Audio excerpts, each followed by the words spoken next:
Bonsoir chers fidèles téléspectateurs de Tête à Tête et de Label TV, votre chaîne panafricaine. Bonsoir et merci de nous retrouver dans ce nouvel entretien. Je suis ce soir avec une jeune femme entrepreneur du nom de Ndeitou. Alors on va bien entendu parler d'entrepreneuriat au féminin. Ndeitou, Madame Ba, bonsoir. Bonsoir Penda, merci pour l'invitation. Merci à vous d'être sur le plateau ce soir. Sans plus attendre, qui êtes-vous? Qui est Ndeitou?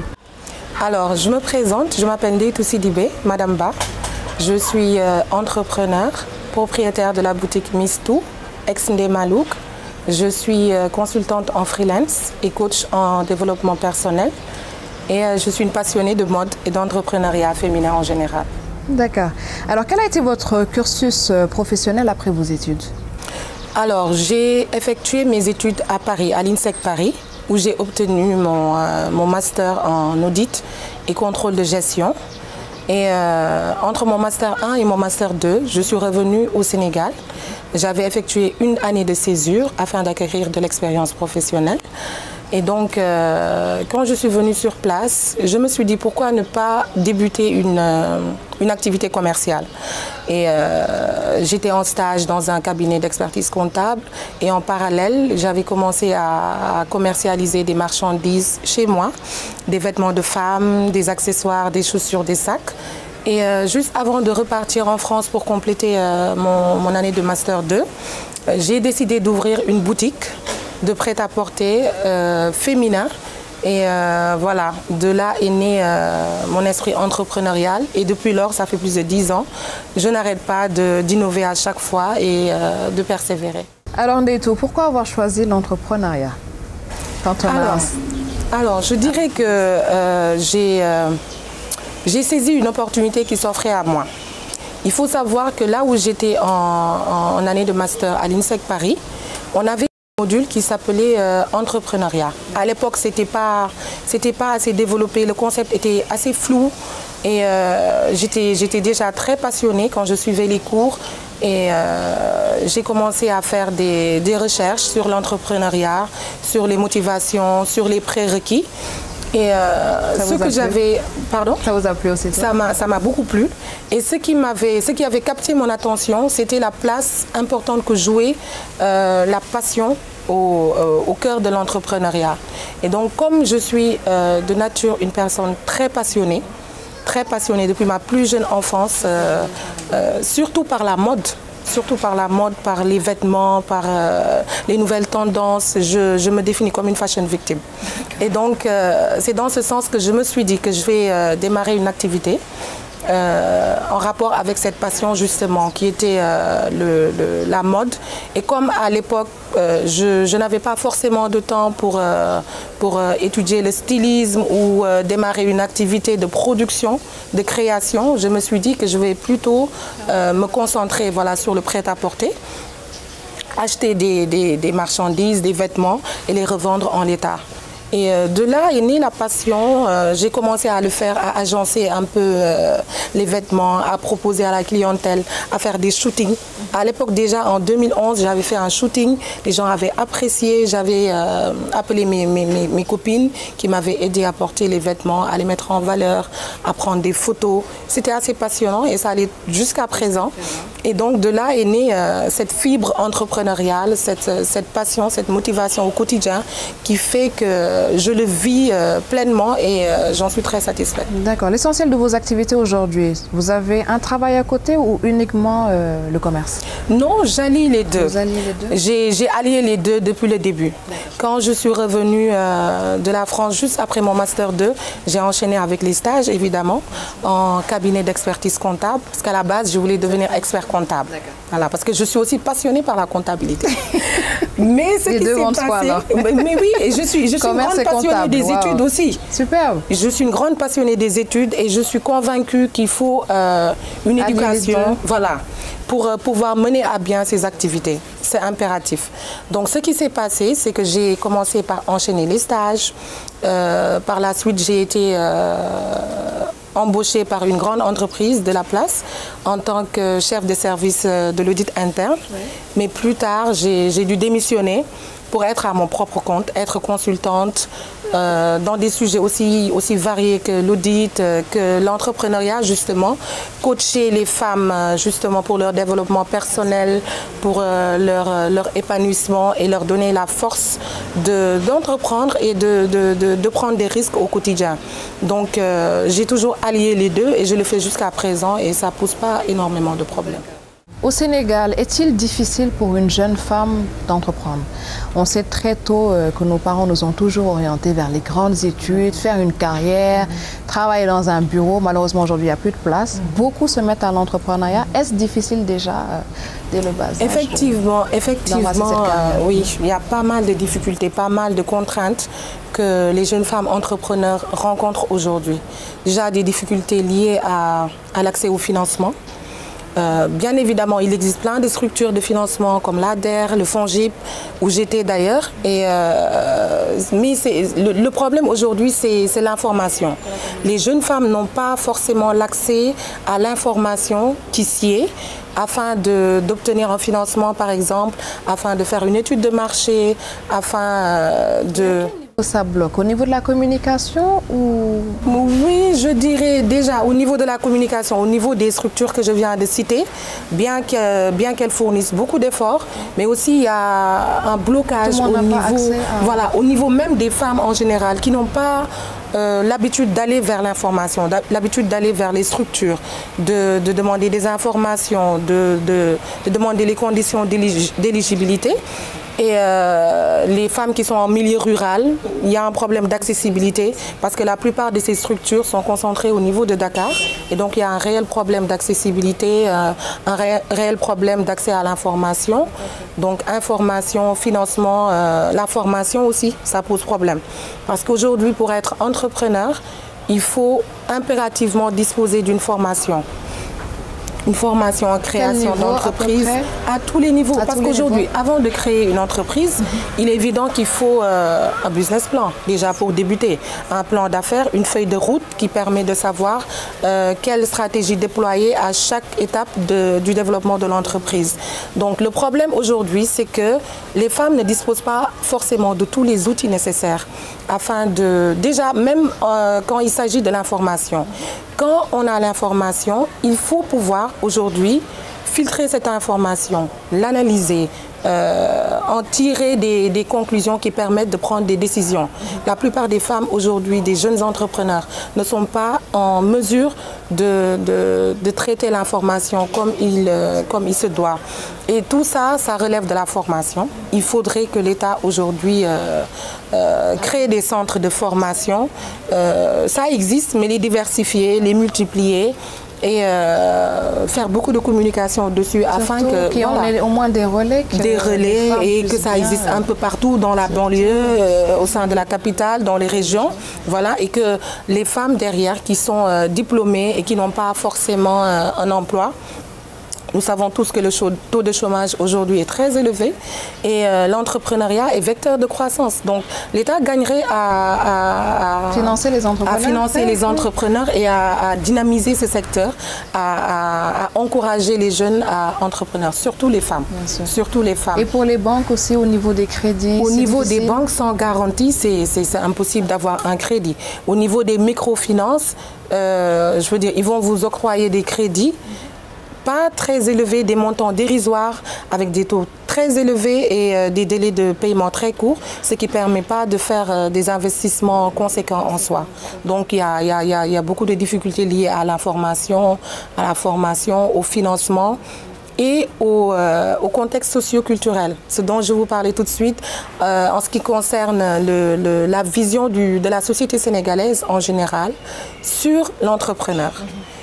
Aujourd'hui, la société juge la réussite, le succès, l'accomplissement et intègre ça avec le fait d'être dans un bureau, de travailler dans un grand organisme, dans une banque, dans une entreprise, alors que l'entrepreneur est non seulement à son propre compte, avec tous les inconvénients qui vont avec, ça je l'avoue, mais au moins la richesse qu'il crée, c'est d'abord pour lui, pour satisfaire ses besoins, voilà, et pour devenir indépendant financièrement. Donc aujourd'hui, le contexte socio-économique, socio-culturel plutôt, a tendance à juger l'entrepreneur, à juger la femme en général. On s'est dit qu'une femme n'a pas assez de, je veux dire, de caractère, aussi de caractère afin de diriger des hommes et des femmes. Parce qu'on est entrepreneur, on embauche des hommes, on embauche des femmes. Et on doit les diriger, leur donner des ordres. Et ce n'est pas toujours évident lorsqu'on est une femme, avec les stéréotypes, le sexisme. C'est très patriarcal aussi. C'est ça, effectivement. Donc les contraintes sont assez nombreuses. Et vous particulièrement, Ndeto, quelles contraintes avez-vous peut-être vraiment ressenties? Moi, je dirais c'est plus par rapport à l'accompagnement de l'État. D'accord. Plus par rapport à l'accompagnement de l'État. Parce que je pense que moi, comme la plupart des entrepreneurs qui ont déjà créé leur business, qui existe déjà, nous avons besoin d'un soutien infaillible de l'État afin de développer. Oui, financier, je veux dire, même de conseils, d'organisation, quelque chose qui nous permettrait d'avoir plus de force, de pouvoir développer nos activités. Si on a chacune une boutique, par exemple, chacune une activité, pour cette chaîne de valeur, de pouvoir se compléter mutuellement. Et aussi les contraintes liées aux charges fixes. On a énormément de charges en tant qu'entrepreneur. Le loyer commercial est exorbitant à Dakar. Pour avoir un bon local situé pignon sur rue, voilà, et à une zone accessible, ce n'est pas donné. Actuellement, c'est rare. C'est cher, ça coûte énormément d'argent et ce n'est pas régulé par l'État qui pourrait aujourd'hui se dire je vais permettre aux jeunes entreprises qui veulent créer, qui viennent d'ouvrir ou qui veulent se développer, de payer des charges fixes relativement faibles et le reste sera subventionné par l'État. C'est comme l'électricité, c'est comme tout. Aujourd'hui, pour un salon de coiffure, pour un institut, les frais d'électricité sont exorbitants. Il y a la partie coiffure qui demande beaucoup d'énergie, pédicure, manicure, les soins, les massages. Donc on a des charges fixes souvent très élevées et derrière l'État ne fixe pas forcément des mesures d'accompagnement pour alléger ces charges. Donc c'est plus pour ma part par rapport à l'accompagnement de l'État, à l'exonération, à l'allègement des charges. Et quand je prends par exemple votre cas précis, dans votre commerce vous voyagez beaucoup, c'est toujours des va-et-vient entre Chine, on m'avait dit tantôt Turquie, en Occident, en Europe, un peu partout. Le fait même en fait tout cet acheminement, déjà du choix à l'achat, conteneur, le suivi jusqu'au déballage ici à Dakar, c'est lourd. Effectivement, en tout cas dans le secteur du prêt-à-porter, la majeure partie se fait via importation. Parce que nous ne disposons pas aujourd'hui d'usines ici au Sénégal pour fabriquer. Ce qui est déplorable parce que le savoir-faire existe, le savoir-faire local existe. Peut-être ce qui manque, c'est justement ce dont je parlais, accompagnement de l'État. Une usine va demander beaucoup de besoins en énergie, en manœuvre, mais derrière, ce sera beaucoup d'emplois créés. Ce sera un fort taux de chômage qui va baisser. Et donc, l'État aura, je veux dire, trouvera son avantage à participer à ce genre d'initiative. Mais étant donné que cela n'existe pas au Sénégal, ce qui se passe, c'est qu'en tant que jeune entrepreneur, lorsque l'on désire avoir de nouvelles marchandises, on est obligé de voyager. Les frais liés aux billets d'avion sont très chers. Si c'est pour la Chine, ça tourne autour de 1 million. La Turquie, n'en parlons pas. La France, la Thaïlande, un peu partout, c'est assez cher.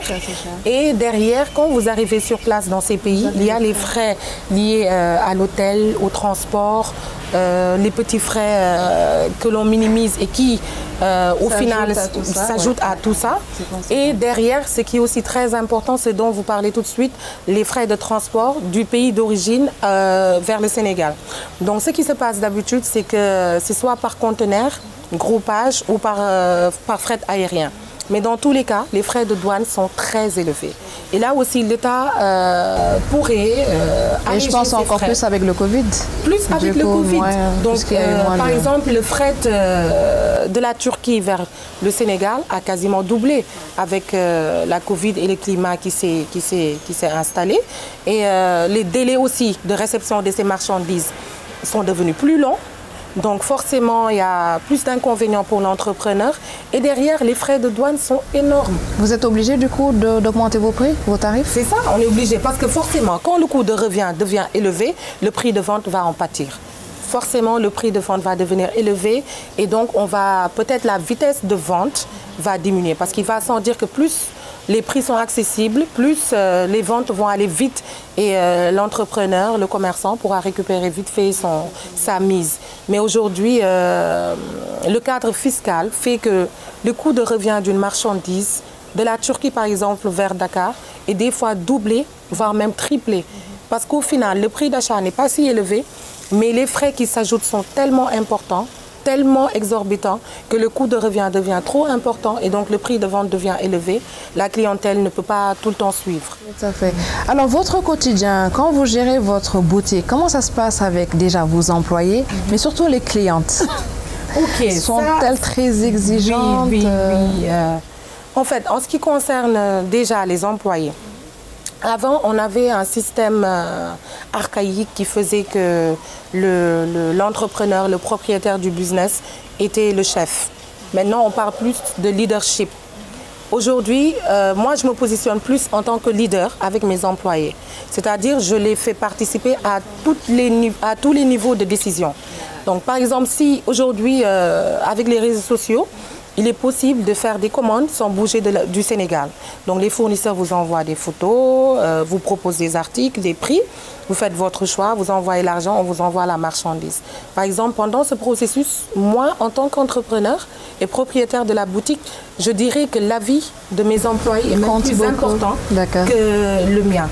Parce que ce sont elles, mes gérantes, qui sont sur place au quotidien. Qui rencontrent les clients. Voilà, qui rencontrent la clientèle, qui savent leur goût, leurs préférences et qui peuvent aujourd'hui me conseiller, me dire non, Deytou, prends ça. Ne prends pas cet article, prends cette couleur. Essaye d'avoir une matière plus soft. Ouais. Les clientes veulent cette catégorie de marchandises. Celle-là, il est démodé. Donc, c'est des gens qui vont participer à tous les niveaux de décision. Et moi, en parallèle, je vais les aider à exécuter leurs tâches. Je ne me positionne pas dans une position de donner des ordres, voilà, je donne des ordres. Allez, faites ça. Non, je participe à tout, en passant par le ménage, l'inventaire, la caisse. Je les aide à faire tout et je les responsabilise de sorte qu'elles se sentent importantes, qu'elles savent qu'elles sont des maillons forts de la chaîne de valeur. Et derrière, elles seront à même de s'approprier mon business. Et même si je ne suis pas là-bas, elles savent que leur décision est importante, leur place est importante et elles tiendront le business comme si vous étiez le leur. Donc c'est ça le but du leadership. En ce qui concerne la clientèle, bon, c'est pas toujours facile parce que c'est des rapports humains et donc l'humain n'est pas parfait. Donc forcément, il y aura des couacs, mais on essaie de gérer au quotidien en essayant de satisfaire les besoins au quotidien, en essayant de discuter, d'écouter surtout. Il faut un sens de l'écoute particulièrement développé pour pouvoir satisfaire la clientèle et ça, mes gérantes, mes employés l'ont compris, moi-même je l'ai compris. La plupart des messages sur les réseaux sociaux, que ce soit Facebook ou Instagram, j'interviens, je réponds, on se sépare les tâches. Elle gère par exemple les messages sur WhatsApp et derrière, les gens qui viennent sur place aussi, on essaie de les mettre à l'aise, on essaie de prendre en compte leur frustration et derrière d'ajuster à chaque fois d'ajuster à chaque fois afin qu'il y ait un équilibre entre leur satisfaction à eux, les clients, et notre satisfaction. Du coup, vous arrivez vraiment à les fidéliser. Oui, vraiment, c'est pas à notre niveau. Pour ce qui concerne la boutique, il n'y a pas de problème majeur, il n'y a pas de complications majeures. La concurrence entre vous, commerçantes, elle est saine ici ou malsaine? À Dakar, moi, je dirais qu'elle est plutôt saine, hein, parce que... Il y a une bonne symbiose entre vous? Oui, parce que, super. En fait, ce qui se passe, en ce qui concerne la concurrence, c'est qu'on est une multitude de boutiques. Ça. Il y en a beaucoup. Et chaque boutique avec sa particularité. Voilà, ce qu'elle propose. Je ne peux pas tout vendre. Tout à fait. Une autre boutique ne peut pas tout vendre. À fait. Moi, aujourd'hui, par exemple, en tant qu'entrepreneur et propriétaire de boutique, je suis capable de repérer des marchandises, des articles qui me plaisent dans une autre boutique, mais je vais sur place et je fais mes emplettes, j'achète, on discute et il n'y a pas de, je veux dire, il n'y a pas d'animosité. Et derrière, dans la boutique aussi, je reçois des fois des propriétaires d'autres boutiques qui viennent faire leurs achats, discuter, on se donne des conseils, on se motive. Donc, c'est pas forcément mauvais, cette concurrence. Ça permet au contraire d'aller plus loin, voilà, d'éviter de saturer le secteur. Parce que là, on a des types de marchandises différents, on a des propositions par rapport à la cliente différentes, on a des cibles même différentes. Si aujourd'hui, Miss Tout se dit, je vais me baser sur les prix pour avoir une certaine différenciation avec la concurrence. Donc moi, ce que je vais faire, je vais, par exemple, dans une entreprise, il y a des stagiaires, il y a des directeurs, il y a des chefs de service, il y a des chefs de division. Je vais essayer de toucher à toutes ces catégories de personnes. Que le stagiaire aujourd'hui qui a 5 000 francs soit capable d'entrer dans ma boutique et d'acheter une robe. Que la directrice qui vient dans ma boutique soit capable d'acheter un ensemble à 25 000, qui n'est même pas cher, mais pour te dire qu'il sera la catégorie la plus élevée de la boutique et qui va permettre forcément d'avoir une diversité de clientèle et de satisfaire toutes les bourses, tous les pouvoirs d'achat. Et il y a d'autres boutiques qui vont se dire oui, je vais cibler particulièrement les directrices d'entreprise, les boss ladies et de proposer des articles plus chers. D'autres qui vont se dire, je vais cibler les jet-setteuses, entre guillemets, qui vont aller dans les boîtes, dans les restos, qui sortent dans le Dakar by Night. Voilà. Donc, il y a autant de clientèle, autant de propositions de marchandises. Et donc, à la fin, la concurrence ne se sent même pas. C'est convivial, c'est complémentaire. Voilà. Ndétou, pensez-vous faire du Made in Africa, faire vos propres tenues? Ah, ça, c'est mon rêve. C'est vrai? Ça, c'est mon rêve. Mais pas dans le domaine du stylisme, qui n'est pas forcément mon domaine. Je ne sais pas dessiner, je ne sais pas coudre. Mais vous pouvez trouver un styliste ou peut-être voilà, je sais même vous associer avec quelqu'un. Concevoir effectivement des articles tendances, stylés. Oui. Mais là, mon idée serait plutôt de les organiser dans de grands ateliers et de travailler à grande échelle. Parce que plus on produit des quantités, plus on bénéficie des économies d'échelle et donc de prix moindres. Donc ça, ce sera organisé de telle sorte que ça va concurrencer toutes ces marques qui aujourd'hui ont des usines dans des pays en voie de développement, surtout en Asie. Dakar pourrait vraiment le faire. Dakar pourrait le faire parce qu'aujourd'hui on a le savoir-faire. On a des stylistes aujourd'hui, des tailleurs qui font un travail remarquable. Et donc ça, c'est à l'État aussi d'y participer à travers les structures qu'il a créées afin de faciliter ce genre d'initiative. D'accord. Comment alliez-vous la vie professionnelle, familiale? C'est pas trop dur? Vous arrivez à équilibrer les deux? Oui, c'est... Quand on est marié avec des enfants, c'est pas trop difficile? Oui, si, c'est difficile, c'est pas trop difficile, ça dépend. Moi, par exemple, je suis une personne très active. D'accord. Une personne qui aime les challenges, oui. Une personne qui aime bouger, qui aime avoir tout le temps quelque chose à faire. Donc, ce que je fais, c'est que je m'organise.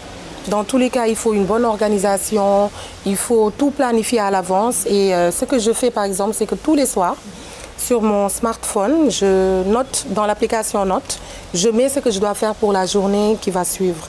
Donc, ce que je dois faire par rapport aux enfants, par rapport à mon mari, par rapport à CEBI, comme on dit, par rapport à la boutique, par rapport à mes engagements professionnels, tout est planifié.